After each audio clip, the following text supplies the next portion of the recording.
You're echoed you. me.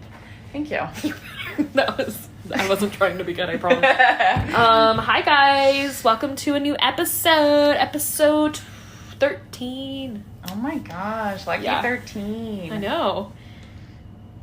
She sniffs you. You gonna bite me? No, she doesn't bite She tried to like bite me the first time I brought Harley. It was funny. Oh yeah, she was pissed. And she's like, how dare you bring that monster? Okay. We talk about Ruby a lot, but guys, she's our new co-host. If you looked from last week's added photo of our new co-host, you saw she just loves sitting in Jamie's chair. Oh yeah, like we literally got up for like maybe every single week that we've been in here. I think the last like maybe 2 or 3 weeks. Yeah. That we moved into her room. Yeah, she has her own room. Stars. Wow, she just tried to jump on some of James's military bags and she missed it. Got it. Oh, she's so determined. She's really chunky, so her like jumping. You tried. That's all that matters, baby. But yeah, we took up her space. And she's like, "How dare you!" But she loves sitting in my my office chair. I have like this little thing, like fur Sherpa thing that I always put down because she gets her hair. She sheds like crazy. Oh yeah. And this thing just picks up hair, and so I always put it down. And we call her Business Cat, James and I. Because she's always laying in the chair. And so we were gone for maybe like a minute or two, and we come back in and she's in it every single time. But you already be an entrepreneur. You gonna be my little entrepreneur? Ruby's actually gonna be our manager. Mascot. Our podcast manager and mascot. Yes. Can you take that on? You think that's a job you can do? Yeah, she's a sweetie. Love her. Anyway, we talk about her a lot. So if you're ever like, who's Ruby? It's her cat. It's my cat. By the way, I'm Kiley. I'm Jamie. I don't know if we said our names last episode. No, we didn't. Sorry. Yeah. Well, now you know. We're in the notes. Yeah, you can. It literally says History of the Podcast by Jamie and Kiley. If you want to see more of Ruby and our pets, you can actually find them also in our tags. I don't have their own Instagram, but you do. I do. Dog. Yeah. Oh my gosh, follow my dog. What is it? It's Hey Harley the Corgi. That's a lot of things, but HeyHarley the Corgi. I need to make one for both Ruby and Layla. You do. You could have like an account that's both of them. Yeah.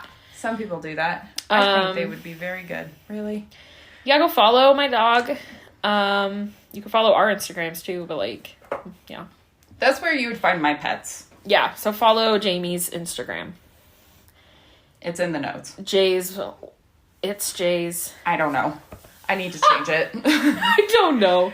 I did it because my friends in college were like, oh, you need to get an Instagram because I only had a Snapchat and a Facebook. And I was like, okay, I guess. They're like, oh, you got to come up with like a fun name. And I was like, well, I love Alice in Wonderland.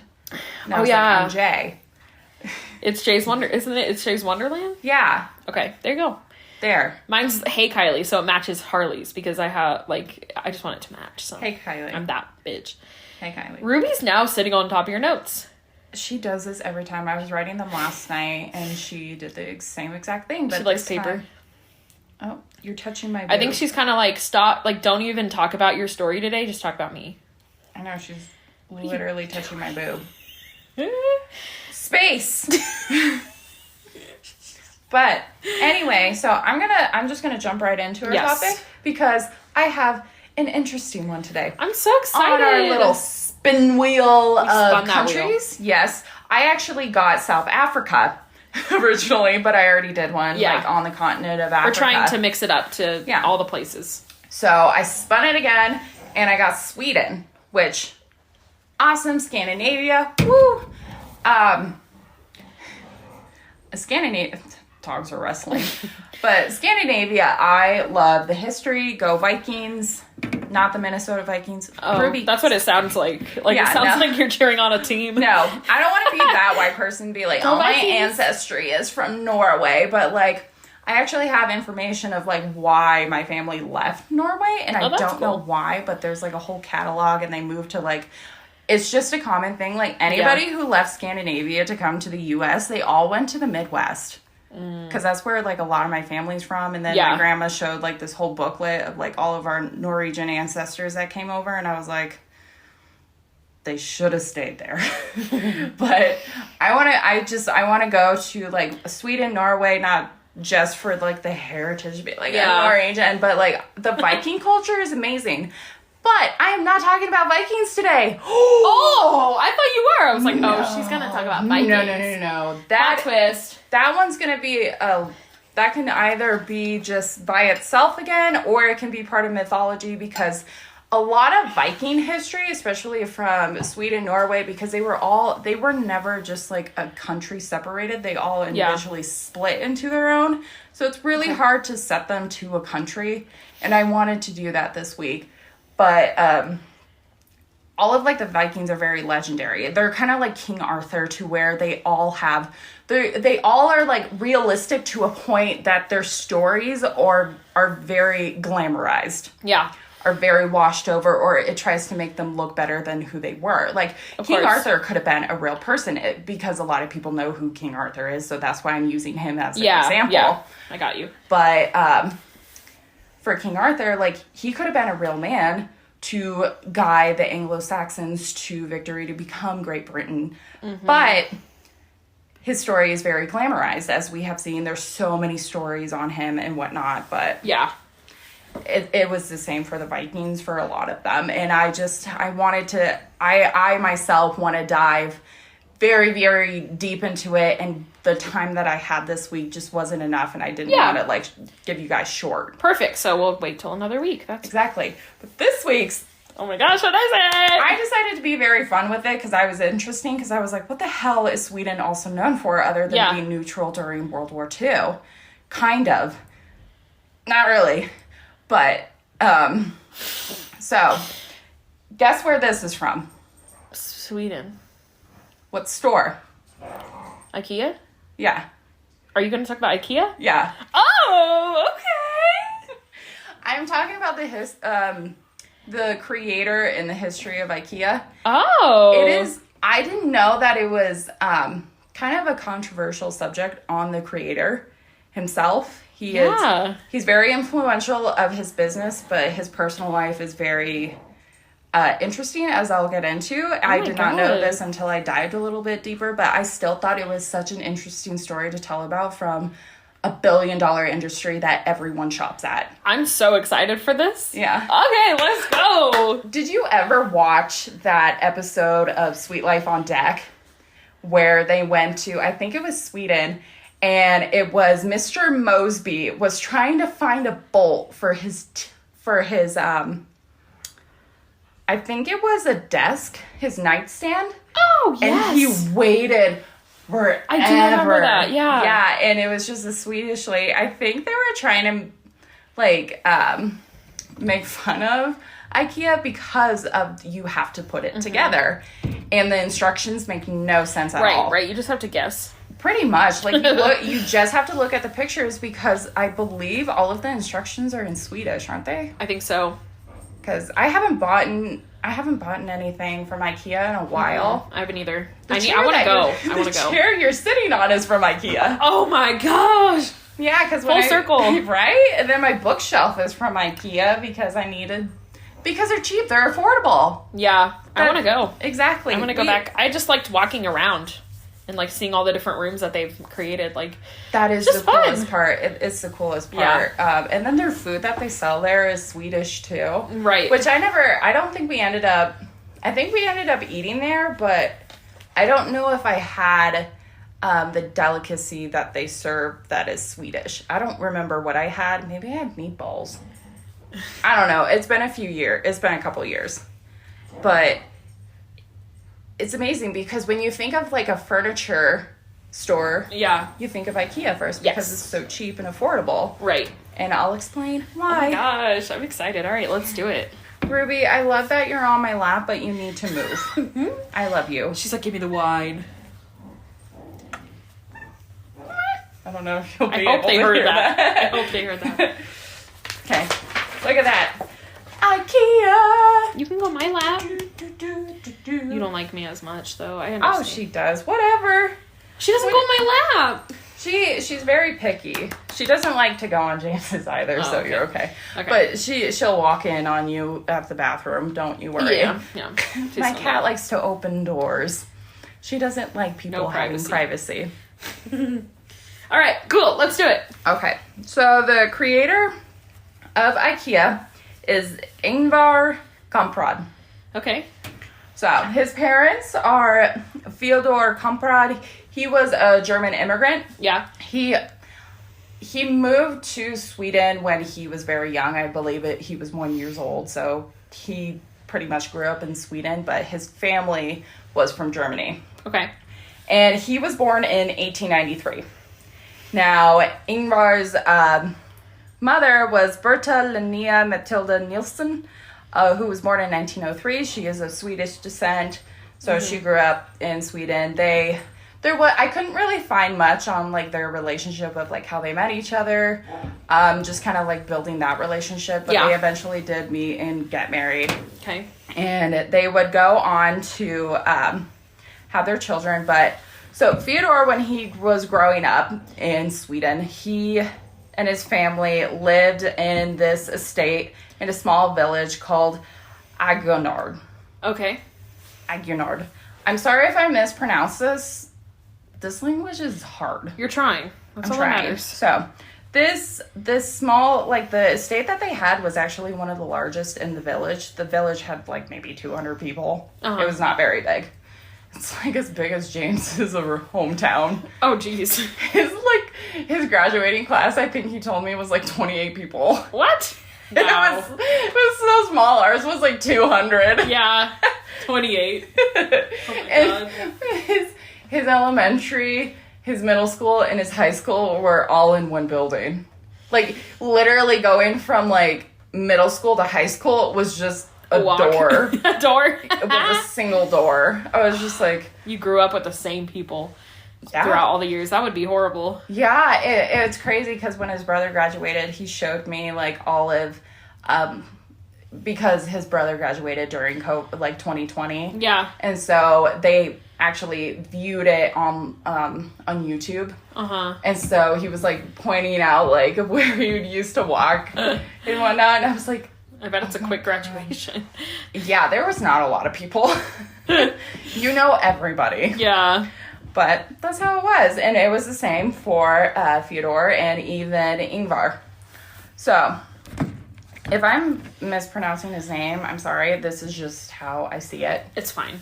I think it's correct, though. That sounds really good. Yeah, so he would grow up on this estate, Fyodor, and he would then bring his wife, Bertha, and they would have their 2 children, Ingvar, and from what I saw on, like, a picture, it was labeled Ingvar, and then his younger sister, Kirsten. Okay. Do not get her mixed up with his first wife, Kirsten. Wait, they're both Kirsten? Yeah, his first wife was. Okay, I just want to make sure you're saying the same name. They have the same exact name. Yeah, they're the same name. Okay, I didn't know if it was like Kristen and Kirsten or if it was like... They're both Kirsten, and I'm not going to bring his sister up again, so... All right. She's just there. Just a fun fact. Yes. But, so, I'm getting into his early life. So, Ingvar was born March 30th, 1926 in South Sweden. Oh my God, this one's going to be hard.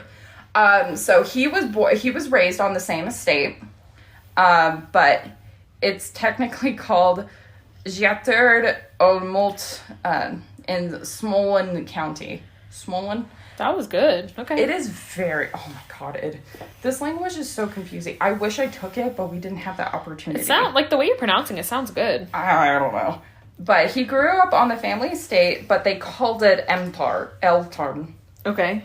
So this name, Elmtar, would become very influential into IKEA's development. Gotcha. So, Ingvar was a very... very determined child. Like, he was a salesman since he was a kid. Like, he always wanted to sell stuff. Like, this kid in a village of like 200 kids, not even 200 kids, just 200 people, freaking, he would go around and he would sell matches. He would buy them in bulk, and he would sell them separately, because if he bought them in bulk and he sold them separately, he could still make a profit. He would still sell, them for cheap. But, like, imagine how many matches are in a pack. He is a little businessman. Yeah, and this was at the age of 5. Oh, wow. Yeah, he did this at age 5. But then as he started getting older, now we're at age 7, he decided that he wanted to branch out. So, he got on his little bicycle, he got his little stuff, and he's like, I'm gonna go and sell them to the neighbors. So, he got on his bike, and he started selling fish, pencils, ballpoint pens, and Christmas decorations. Dang. I believe he also sold flower seeds. So, he would just go to the neighbors, be like, hey, look at my stuff, you want to buy some of it? And that's how he would make a profit. Wow. I don't know where he got this stuff. I'm guessing.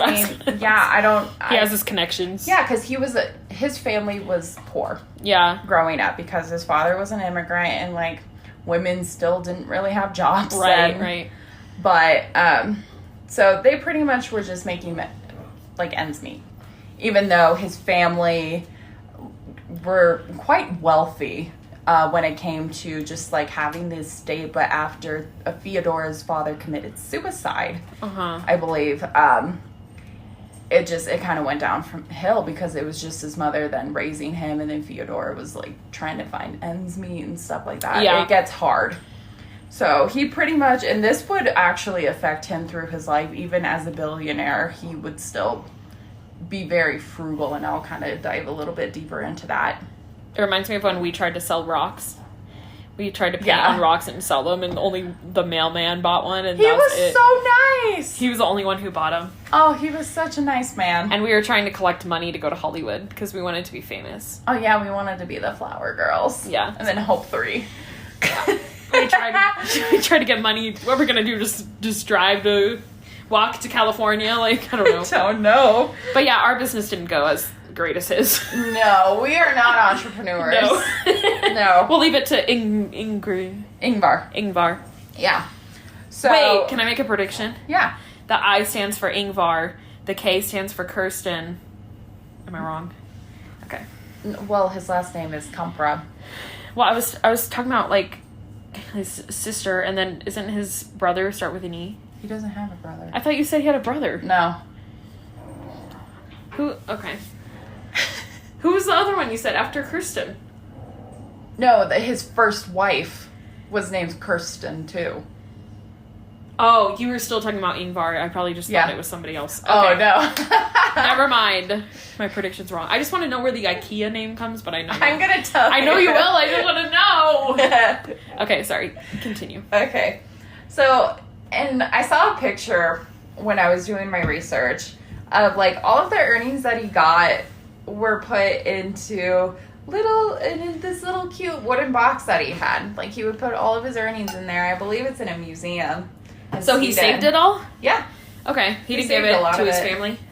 I didn't see anything about it. I'm sure he gave some to his family, but I believe his family still made ends meet to the point where he didn't need to do that. Gotcha, yeah. But he was a man who saved his money. Even at age 7, he was a kid who saved his money. Impressive. Exactly. Not a lot of children can do that, but also, what else are you going to do in this little tiny ass village? Like, nothing. Yeah. You're gonna do what he did and sell shit. Right. Because you have nothing else to do. So. And this was, like, in the early 30s. Because he was born in 1926. So I think it was, like, maybe 1934. 5 years before World War II starts. Crazy.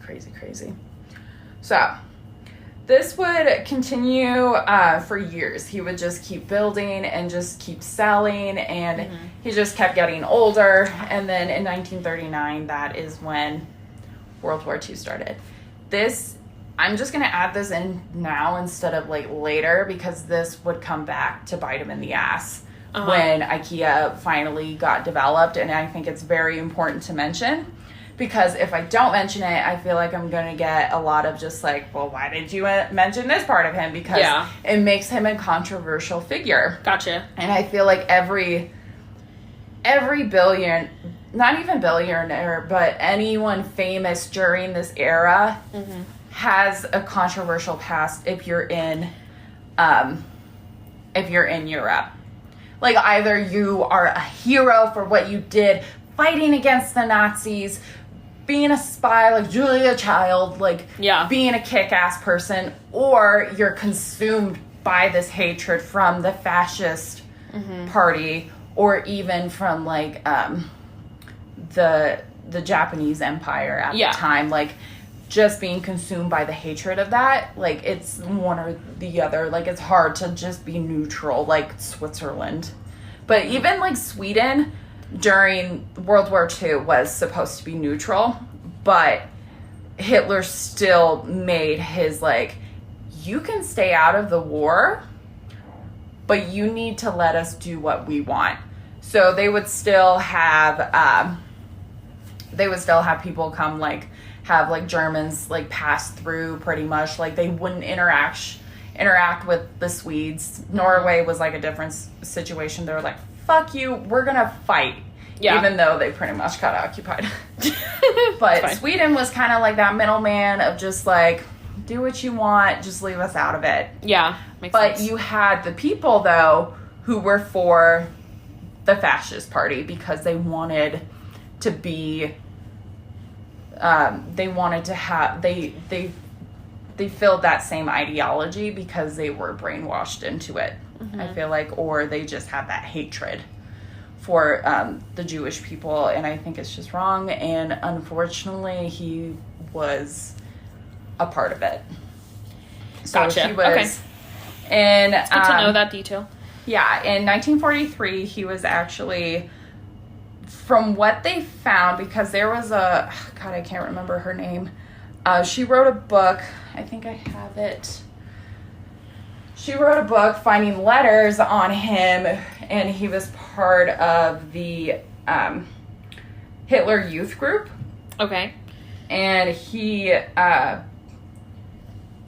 don't think I have the author, but so it was a journalist. Her name was Elizabeth Ashbrink. She was writing a book on just like a Jewish refugee during this time, and she found in the letters that mentions him as not only being a Nazi sympathizer, but also being part of the Hitler Youth. Like, he was being corroborative until like this started to spark more, and then he was just like, this was a part of my childhood. It was really stupid, but it's just like, you were also a part of it. Right. She was saying that he was well in there through the 1950s, up until like the 1950s, but he was just like, no, it was just part of my stupid childhood. That was part of, from like 1942 through 1945. Like, that was just a part of him. Yeah. And it's just like, that makes him a controversial figure. And this would also be this would lead to a lot of the boycotting when people would discover this of IKEA, because they were finding out, like, you are a Nazi sympathizer, how dare you? And he's just like, that was my child, like, that was my past, I was being a dumb kid. And it's just like, you gotta own up to that. Yes. So that's just a part of his young history, but also at this time, this was his time to shine, of just like, I want to bring my business that I'm building and expand it, pretty much. So at age 17, like, there's a lot of shit going on in his life, not only with World War II, like, at its peak, like, at it just literally, yeah, literally at his peak, like, to like try and opening a business during World War II, like, holy shit, that's difficult, especially Jeez. He was only 17 years old. Wow. So pretty incredible. It's incredible that he wanted to own a business at this age, but it's like, you still have to remember, like, what else he was doing. Yes. But so I'm putting this in there as just, this is what makes him a controversial figure too, is because of World War II. But now I'm just going to kind of get back on the track of IKEA, because it is a huge company that people from all over the world purchase from, that we purchase from. Like, we don't have to agree with this stuff, but we have to admit, like, this is a huge company, and it had a bunch of just innovative ideas that have just structured the furniture business. It's changed so much for it. Like, it used to be, like, having to haul in gigantic desks that, like, you need 50 people for, you know? Mm-hmm. And now it's like, oh, here's a box. You'll just put everything together. Exactly. It's crazy. And so now I'm just going to get back on that track. But this is what influenced later on. So at age 17, he finally just is like done with like all of his schooling. He's like he's getting his feet in the water of like adulthood, but he's not really an adult yet because he's still only 17. Yeah. And he's like, I want to open my business. And so he goes to his father like, hey, to own a business, I need your permission. And his father, like, it took a little bit of convincing, but his father was like, okay, for graduating, because Ingvar was dyslexic. Okay. And so his father was really proud that even with his dyslexia, didn't let it get in the way. No, that he graduated, like, he finished schooling, he still kept up with, and that he had a passion for what he wanted to do. So his parents gave him like a fund to get him started, like as much as they could. That's nice. Okay. Yeah. And so he signed, I actually saw the permission slip that his father, gave permission to be like, I'm giving permission for my son to start this business, pretty much for like a loan or whatever. But it was different because he wasn't trying to buy a building, because that's not what he was doing. Everything was in catalogs at this point. And I think that was very common for furniture, is that you would buy it through a catalog. Like you wouldn't even see it beforehand. That was a crazy part. And this is in 1943. So his father, I actually saw when I read it, and it was all in Swedish. Uh-huh. But I still understood part of it. Oh, that's good. I know. So his father actually signed it on July 12th, 1943. And from what I understood, like, there's some words that are very similar, kind of like to English phrases that, like, some of it is pretty much like, I hereby give my permission. Yeah. On this day. But, like, I honestly wish that the U.S. would do the day, month, and year. I hate that we do the month, year, or the month, day, and year. I hate that. Yeah. Because I fucked up on that before, to where I put the freaking day first, and so people... It's like, 09, October, 10. It's like, what? Well, they thought my birthday was in March. Oh. Because it's the 3rd, and I was like, no, it's September, and they're like, that's not right. And I was like, oh, shit, I got it wrong. Oh. I wish it was like that. I like the other way of how they do it. I don't like how the U.S. does it. Right. Wow. But so I read that from Swedish. I thought that was nice. Wasn't really that hard. Wait, so that was the part you understood? Yeah. The date?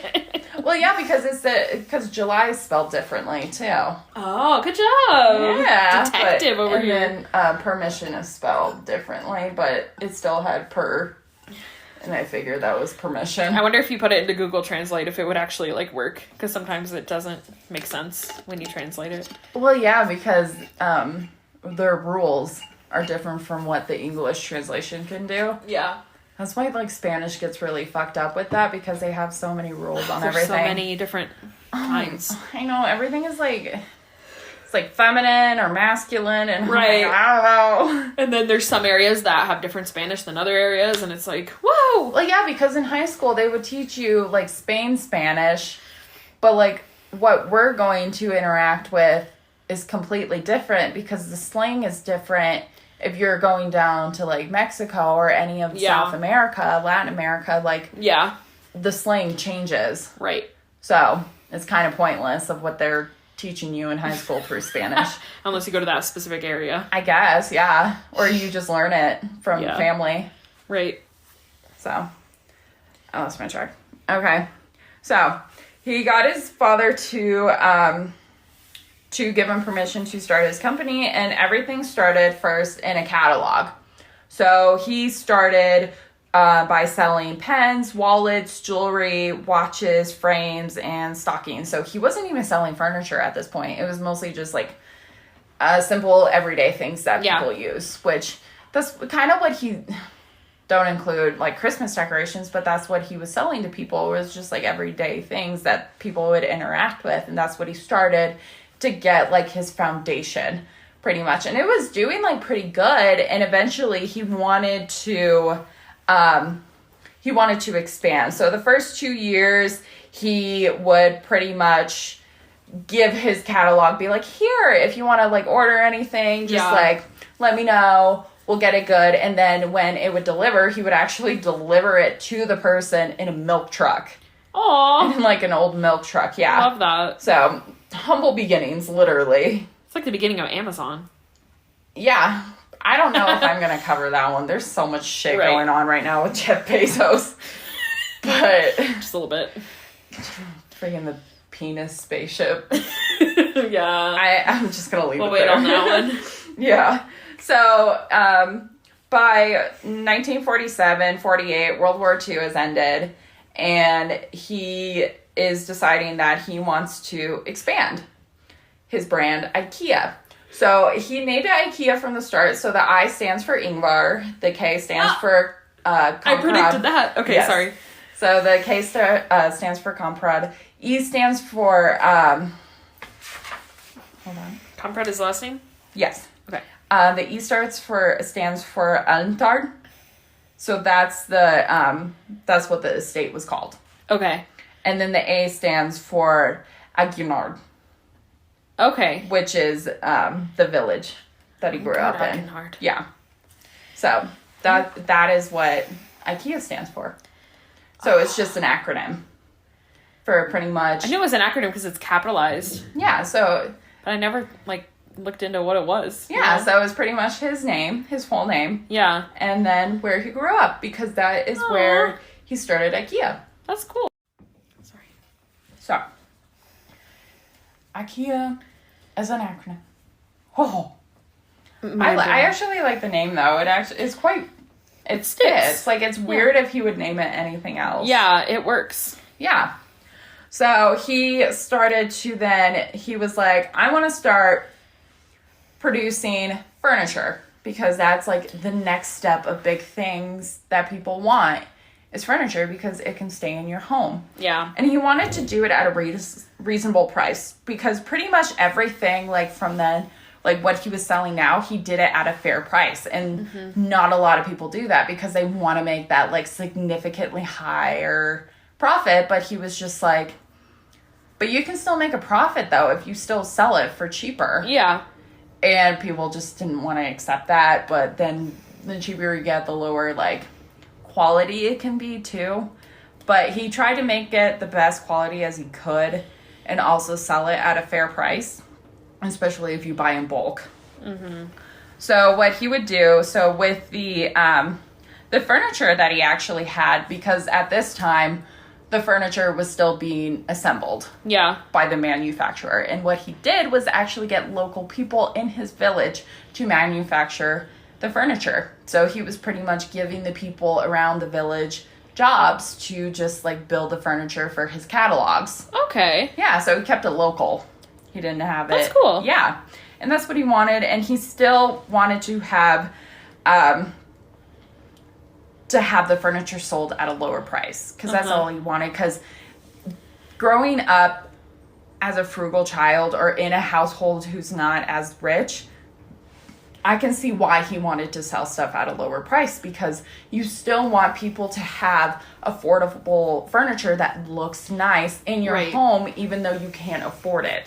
And everybody needs furniture. Exactly. And so doing it at a fair price is more fair to them. And he wanted that. That's what he wanted the most, which I completely support, because that's amazing. I'm very frugal myself. Yeah, I appreciate it. It is so hard for me to buy stuff for myself, because as we're also told, like, being, like, I'm just going to come out and say it, because we were looking at it, and so sociology is that we as, like, people of the United States were always told to save our money, which is smart. Like, it's good to have money just in case if something goes on, but that's how, like, the wealthy is, that they just consume the money, but they don't want to push it back out. Yeah. And so we just keep saving and saving and saving and not pushing it back out, that we're just not we're just being frugal about it. And I'm one of those people. Yeah. Is that I just keep saving. Like, I just spend like $20 and I'm like, oh my God, I'm $20 poor. But it's just like, you have to let some of that out. Exactly. But like for him, he wanted people who just didn't have the money to do so to still be able to afford nice furniture. And I give him mad respect for that because I understand that. As like a broke college student, I was just like, I have $500 to my name, if that, and I just... James is home. Heard the bells. I hear the bells. I can hear the bells. But, so that's cool as an entrepreneur that you grew up, like, on the poor side. Yeah. Because you see that things weren't just handed to him. Like, he truly had to work. Exactly. And it's phenomenal of just, like, how much hard work he had to put in to create this billion-dollar industry. Yeah. So he started adding furniture. Now, by 1953, he decided that just the catalog business of what he was doing by selling needed to go a step further by introducing, in 1953, a showroom. Ooh. So, this was new. This was to, like, beat out his competitor, pretty much, to be like, well, people see in the catalog a picture of the furniture that they're going to buy. Yeah. And what he wanted was to buy, or what he wanted to do was to actually show people the furniture that they were going to buy beforehand. Mm-hmm. So, it's kind of like American Furniture. Okay. Like, you go in, they have the showroom, they're like, this is all the furniture that we have. Which is so fun. I love it. Oh, I love going there. That's another affordable. Yes. I got my dresser there. I got my friggin' frame, my bed frame, my end tables. I love them. It's a good place to be. Oh, God, it's so nice. It's such nice quality. Yeah. Like, they're friggin' legit. Yeah. They're nice. But that's what he wanted, was to have people to actually see the furniture that they're going to buy. And this went splendidly. People love this because you really got to see, like, because you could buy something from a catalog and it not turn out what you expected. You don't know the size, you don't know the actual color, because a lot of times the color's off. Exactly. And you can, like, when you see it in person, you can imagine yourself, like, using it. Exactly. And that was what he wanted, which is, like, very innovative of him, doing this in Sweden. He was like, yeah. So, this would become huge. So, the showroom idea would then just kind of expand and just, like, it build more popularity. But there was also a boycott in, like, 1955 from manufacturers because they were pretty upset of how cheap he was selling his furniture. They're like, he wanted to have that local manufacturers to help him out, but they're just like, you're selling this stuff for too cheap. Like, you need to rake up your prices. And he's like, no, I'm not going to do that. So he had to pretty much let them go, the local manufacturers, and he was like, hey, I'm sorry. Yeah. But I need to start building in-house. So pretty much through the company that was expanding, they would then start to build their furniture through there because it's what, even though it was through the corporation now, it was just, he wanted to keep those cheaper prices still. Okay. And I think this may have probably changed the quality a little bit because it's switching from, like, actual, like, manufactured, like, locals, like, building this furniture to just, like, an assembly of just people, I'm sure, doing that. I'm not really sure. But it was more in-house now that they were building the furniture. And they're still building it at this point. Like, everything comes assembled. Yeah. Like, IKEA was not just like, oh, you build it yourself when it first started. Like, it started just like, everything's already built. Here you go. Gotcha. Yeah. So, by 1958, the company continued to grow, especially with the showroom. And by 1958, IKEA decided to open its first actual store. Ooh. So they only had a showroom at this point, but the store is different from the showroom. It's kind of like to what we have now of IKEA. Okay. So pretty much it opened in Älmhult, Sweden, so it was pretty, like, in his hometown area, kind of like in the same region. At the time, it was the largest furniture display in Scandinavia. The building was 6,700 square meters there. Okay. I didn't look at the feet. I completely forgot about it. But it was big. It was the biggest. People were just like, the opening day was just like, just ginormous. It was just like, people were flooding in there. They were like, oh my god, look at this store. It's so amazing. Like, we can actually go buy stuff in here now.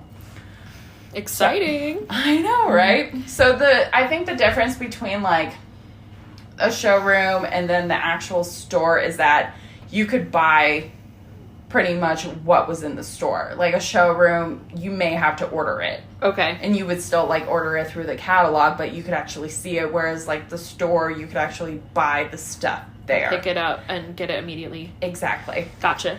A lot of times you would still probably have to buy stuff ahead of time, especially if they didn't have it in-house. But you could actually start buying stuff in store instead of just having to order it through a catalog. Okay. So,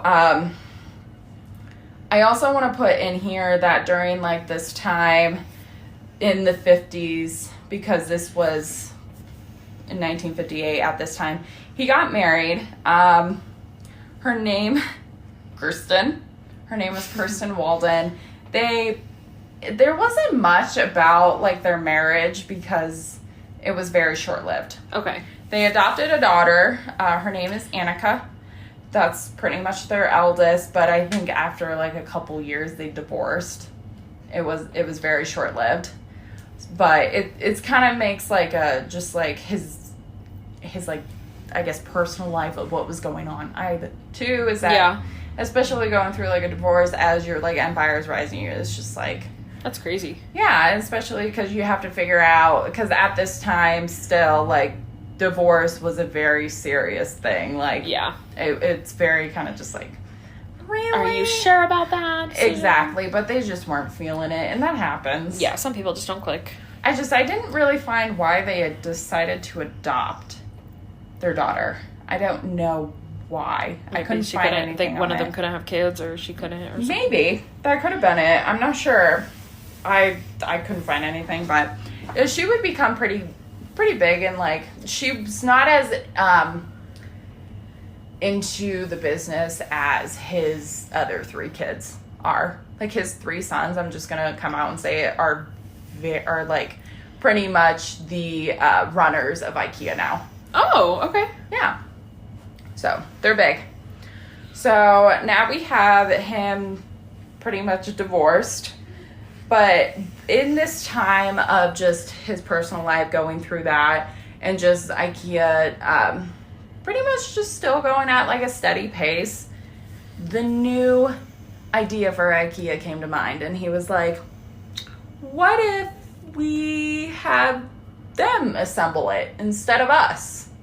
Because he got that, from what I read, is that he got the idea of when they were trying to put like a table into one of the cars of someone who bought like a desk, and the legs pretty much like came off and it went in like a lot smoother. And so he got the idea of like, what if they just assemble them themselves? Like that would be so much easier. Yeah. And so that created the flat back furniture. So what you put together yourself, and this is pretty much almost every single piece of furniture you get, other than like couches and maybe just some in a tables. small box, and it's like, how did that fit this?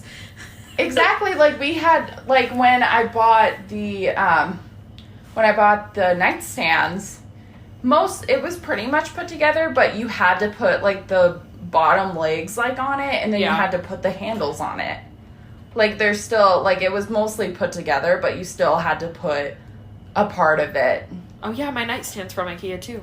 Because we had to put the legs on. It's just a flat board and we put the legs on. Yeah.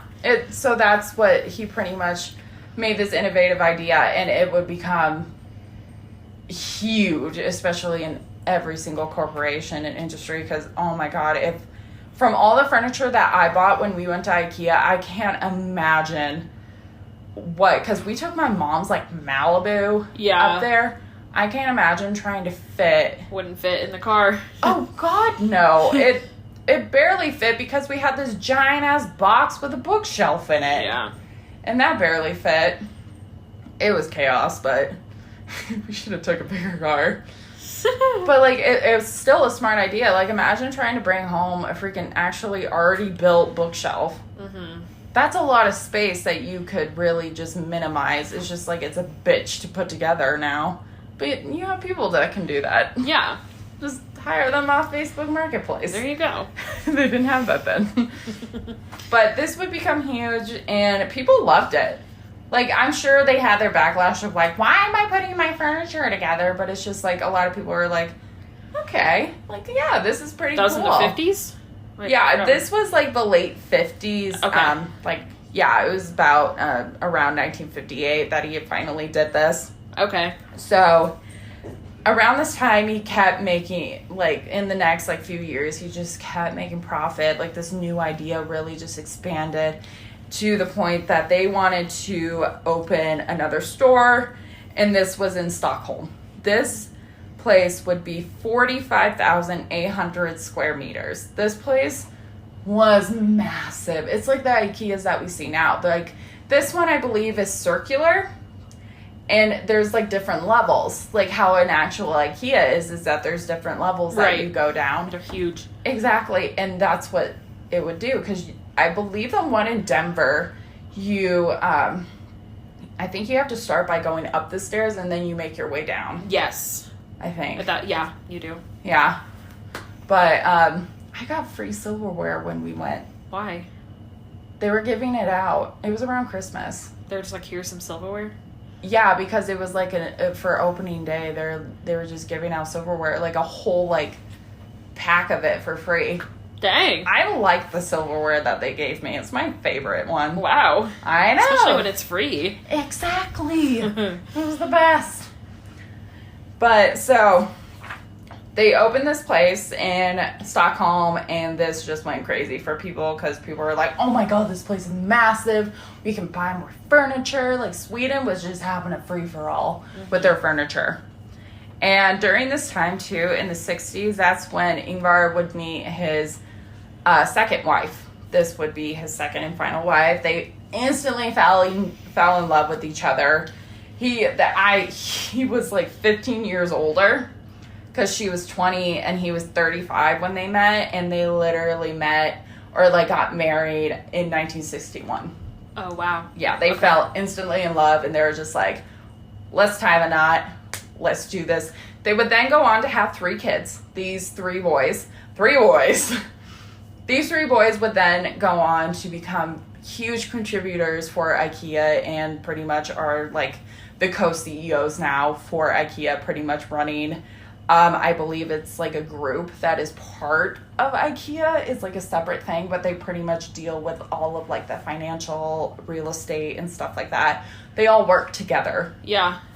They're billionaires too. It's crazy. Wow.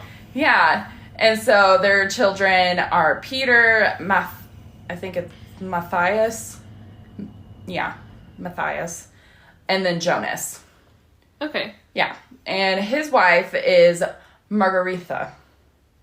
Yeah. She was a school teacher, but once she married Ingvar, she kind of stepped away from it. She was really humble about being so rich too, because like she wanted to be a teacher, but then like she still played a significant role for IKEA. Like she was a big spokesperson, but and Ingvar felt really bad because he was like, I kind of took that away from her of being a school teacher because she loved it, but like she also wanted to be there for us and the family and had to do what she them. had to do. Exactly, but she was still like, it was funny because I was reading like an article on just like her take of just like what it was like being married to this billionaire who created IKEA. Yeah. And she pretty much was just like, yeah, like if it sounds interesting, I'll go to these events. But she was like, if it doesn't, I'm not gonna go. Yeah. Like she was just like, it's whatever. She didn't feel like she had to play that perfect wife role. Like she was just being herself, and like Ingvar appreciated that. Like he was just like, okay, do what you want. Like, and he felt bad that like she pretty much already kind of stopped her life of being a school teacher. Mm-hmm. But they loved each other. Unfortunately, she would pass at age 71. Aww. In 2011. Oh, wow. Okay. Yeah. But is this some sort of illness? I don't think I looked too far of just, like, what it was. But, because at first I thought, I saw that, like, first and second wife, and I was like, oh, did he end it? Because it ended in 2011. I was like, did he get a divorce? And then I saw that she died, and I was like, oh, no, he still loved her. That's so sad. I was like, okay. Or Ingrid.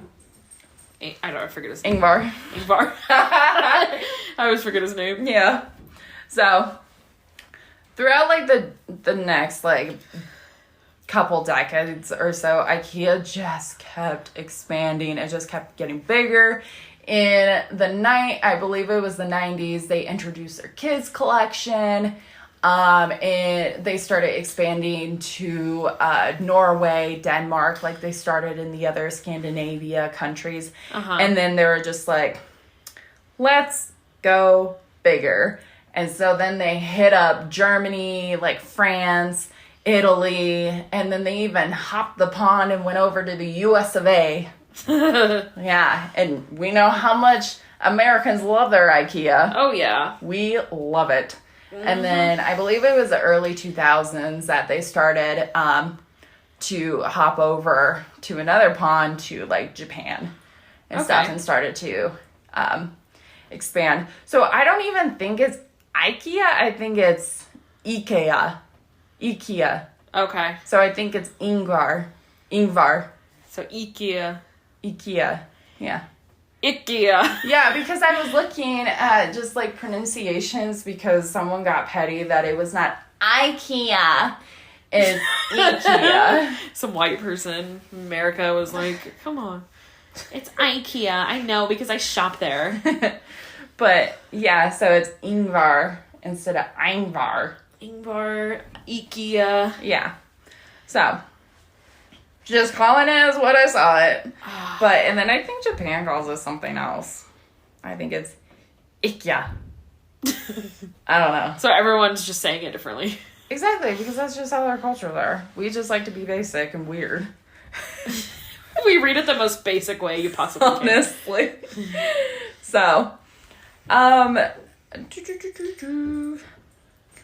so he's still in these next few decades still kept beating competitors' prices. Like his furniture was selling like 30 to 50% lower than what other people were selling. Granted, IKEA, if you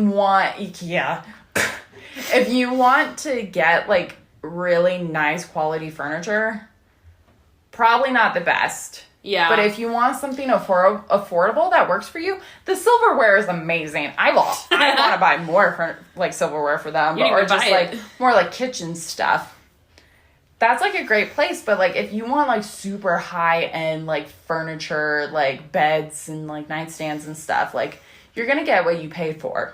Yeah, maybe temporary. Exactly. And that's for like me, like I want to get a bigger bookshelf, but like I was balling on a budget. Like I only had like less than $100 to buy a bookshelf, and this was the perfect place to get it because it was affordable. Yeah. And that's what some people want. They don't care if it has to be like the most luxurious stuff. They just want something that works for them. Exactly. And that's what Ingvar wanted. So people were just like, are you kidding me? Like, really? You're just going to keep selling at a super cheap rate? And he was like, yeah, bitch. Yes, I am. I mean, if he's making money. Exactly. And it's successful, keep it going. He was just making so much money. And then an article that I was reading is that IKEA was in 2004, I read it was at 154 stores. Wow. Now it's around 450 and growing. Dang. All over the world. 450? Yeah, it's growing significantly. It's crazy. And you can explore the places. You can buy there. You can buy in their... I'm sure they still have a catalog.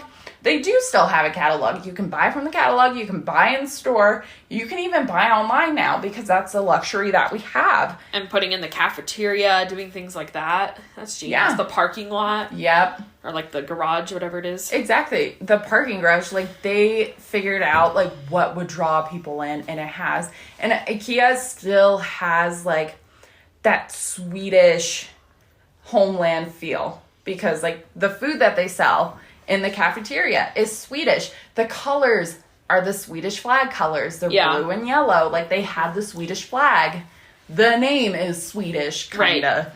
Like, it's an acronym for a Swedish name. Like, he wanted to keep it as much, because he wanted to grow it as his family, as, like, his homeland, pretty much, in Sweden. And he wanted that to expand, even if it wasn't going to be in Sweden. Uh-huh. Now, Ingvar actually decided to leave in 1973 from Sweden. He was like, because of being a very frugal man, Sweden has very high taxes, and he was just like, I don't want to live in Sweden with these high taxes anymore. So he and his family moved to Denmark for a couple years, and then they moved to Switzerland because Switzerland had like hardly any like taxes. They weren't as high. And so he stayed there, or just like stayed out of Sweden pretty much. Like he would actually visit all of his stores when he could. Like he would fly. He flew economy. This billionaire was so frugal. He's more frugal than me. Like he would fly economy. She still can't make it. You can do it. Ruby's still trying to jump. Like, I'll just try one more time. You gonna do it? That's what they noticed. No, she's hungry for food. Where's the rest of my food? And she's gonna lick her bowl. But so he would fly economy. He would always get like cheap hotels, like, and he dressed in like secondhand clothes, like thrift clothes. He never dressed like he was a billionaire. That's awesome. He didn't care. He was just like, I'm just doing me. I'm going to still give people. And I feel like, too, like, to give people that, like, affordable furniture, he wanted to promote, like, hey, I want to be just as, like, pretty much on the same level as you. Right. But that's just also how he was raised. Like, I got to admit, if I came into, like, a bunch of money, I would still be frugal because that's just how I've been raised. Yeah. Like, my parents didn't teach me just to be, like, frugal. They just told me to be smart with my money. And to save some for a rainy day. But it was me that kind of just got that frugal mindset then. And it's hard for a frugal person to stop.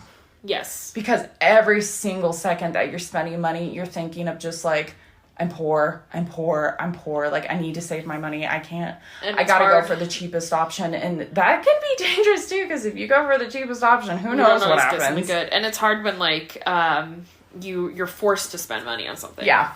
Like, when my car got towed, I was like, oh, I have to pay for this. Like, and then I couldn't stop thinking about, oh, that's so much money. Exactly. And it's just, like, shit like that happens. But when you're frugal, you're just like, oh, I don't want to. Yeah. Like, it was hard for me to move from, like, one of those, like, cheapo smartphones that, like, Verizon had, like, one of those prepaid that was, like, $100 of that.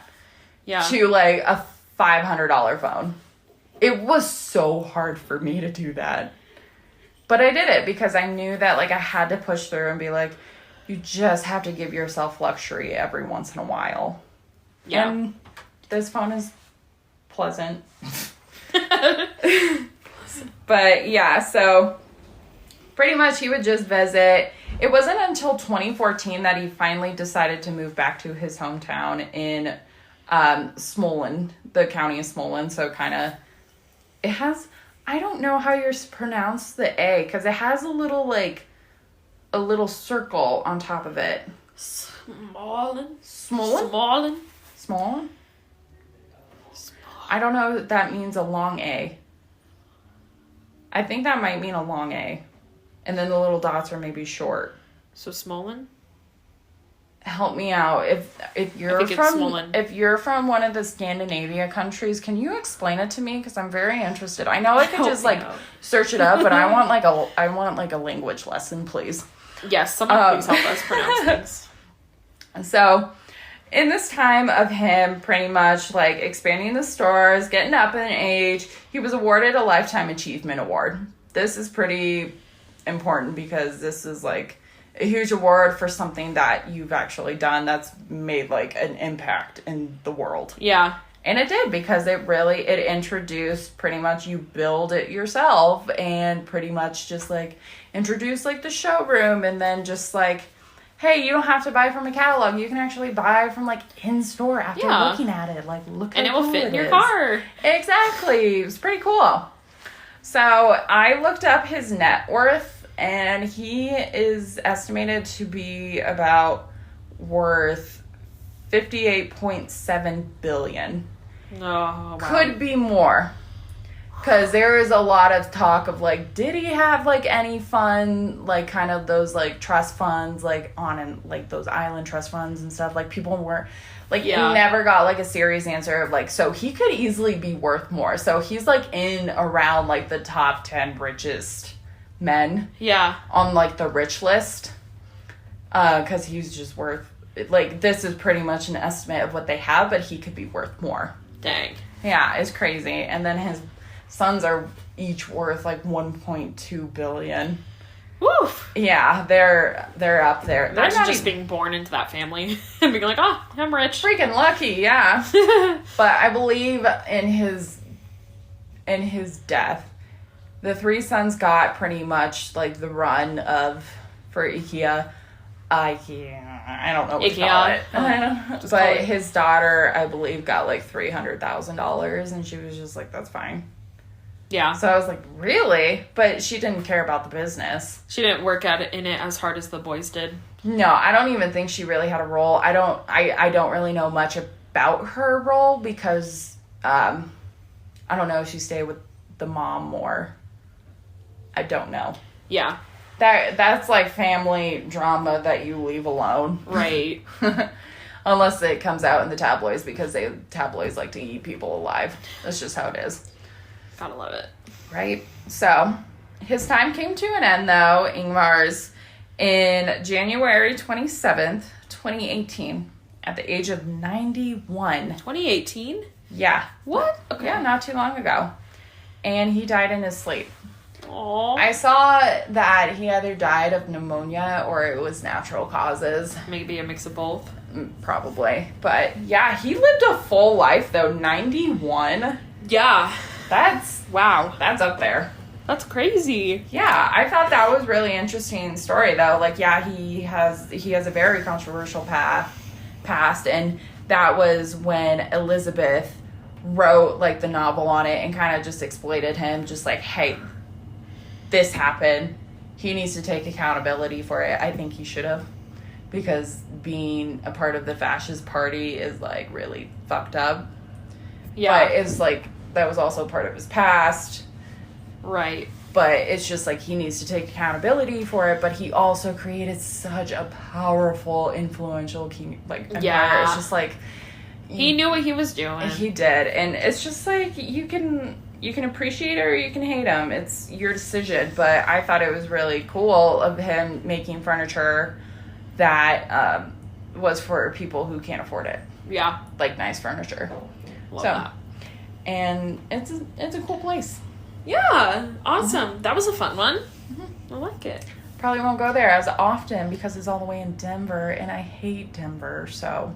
Yeah. I haven't been in a few years, though. I haven't either. I don't know what I need. Yeah, once I move into, like, a house, bigger space, where I'm like, oh, I need this, then I'll go, but. Do they do seasonal stuff? I don't think so. It's very generic. Yeah. Yeah. I'm in the festive spirit still. It's been like only a couple hours, but you know what? I'm still feeling festive. When this comes out, it's almost September. Holy shit. Decoration. That means that when this comes out, your birthday will be next week. Holy shit. Wow. It sucks having a birthday that's so close to a holiday. Did you know September is the most popular birth month? Why? I looked it up last night because I was curious. And the top, 10 most popular birthdays are all in September. I only know a few people who are born in September. I know more people born in, July or... that's what I thought, too. November. July, yeah. And November makes sense because it's 9 months after Valentine's Day. Yeah. I know I was conceived on Valentine's Day because it's also my mom's birthday. But, wait. If you think of it, because New Year's. Or not Christmas. Yeah, Christmas, New Year's. Yeah, Christmas. New Year's is a huge one. Yeah, so around that time. Yeah. That makes sense. Mm-hmm.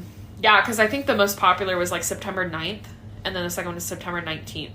There was one in July, but the rest were in September. I was like, wow. That's weird. I've known a lot of January birthdays too, but that's one of the least common months. Yeah. It's like, what? 4th of July. But isn't that like only 7 months? Memorial Day? I don't know. Cinco de Mayo. What's interesting though is the way, like the least common 3 birthdays. Yeah. Birthday are January 1st, December 24th, and December 25th. I would hate to have a birthday on those holidays. Yeah, but it's like people plan to not have a kid that time. Like they try to plan around it. Well, yeah, because imagine they don't get the gifts they deserve. They only get one gift. Yeah. And that's like included as like both their birthday and Christmas gift. It's like, stop discriminating them and get them 2 different gifts. They're 2 different days, unless they're the same day, but they're 2 different situations. But I know, and it, like, for me, my birthday's right after Thanksgiving, so I'm always like, right after Thanksgiving, people are like, all right, it's time to celebrate Christmas, and I'm like, wait. It's my time. Yeah. Once November ends, then we can celebrate. That's what I believe. Some people think you start celebrating Christmas in November, but I'm like, no, we wait till December 1st. Like, that's just my logic, but I love Christmas, but I think sometimes when the music's on for 2 months, it's like, okay, that's a little too much. It's all about Michael Bublé's Christmas album. Yes. I love it. But my birthday sometimes falls on the actual holiday of Labor Day. Oh, yeah. Which sucks because it's so close to, because we always started school in late August. Yeah. And so it would always start, like, I would literally have, like, maybe 2 weeks of school before my birthday. And so as, like, a kid, I'm, like, going into a new school, I was like, I don't know anyone. Oh, yeah. Who do you invite? Exactly. Like, once I made friends, like, it was easier, but, like, going into, like, a new high school and a new middle school, it was a little bit tougher. Yeah. Because I didn't know anybody except, like, maybe you and a couple others. But that was always the hardest part. And then a lot of people, they are gone for that weekend. Yeah. So I always had I had to have my birthday parties before or after the holiday. Yeah. So. Oh, gotta love it. Mm-hmm. All right. What'd you learn? I learned that be frugal. That's fair.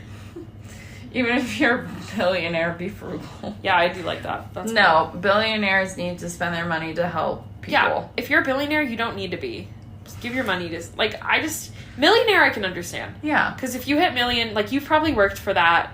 But, like, once you're in the billions, give your money away. You don't need that. What are you doing? You don't need that. I know, they just start accumulating. It's like, when you're dead, then what? Exactly. Spend your money, give it to people, help things. That's the motto. At least give some of it. I guess that's what I learned. That makes sense. Donate it. Just imagine if you donate, how great, like a charity, like how great that looks on your taxes. Help with cancer. Finding a cure. I think like hunger right now is a big one. Yeah. Oh, God. Anyway. All right. Thanks for listening. Thank you. We appreciate it. Hey, Kylie. Yes, where can you find us? You can find us on Instagram and Facebook at Historia the Podcast, and Twitter at Historia the Pod 1, I think. And you just look in the notes. I think that's what it is, but I don't know. And then you can also email us at historiathepodcast@gmail.com. You can email us about whatever. Let us know. What do you think of IKEA's story? Well, do you shop there? What do you like getting the most? I'm very interesting because I kind of want to look at their, like, during the summertime, their, like, summer stuff. Yes, so let us know. If you have any requests we want us to talk about, let us know. Yeah. All right. We will see you guys next week. Yes, we will. All right. All right. Goodbye. Bye.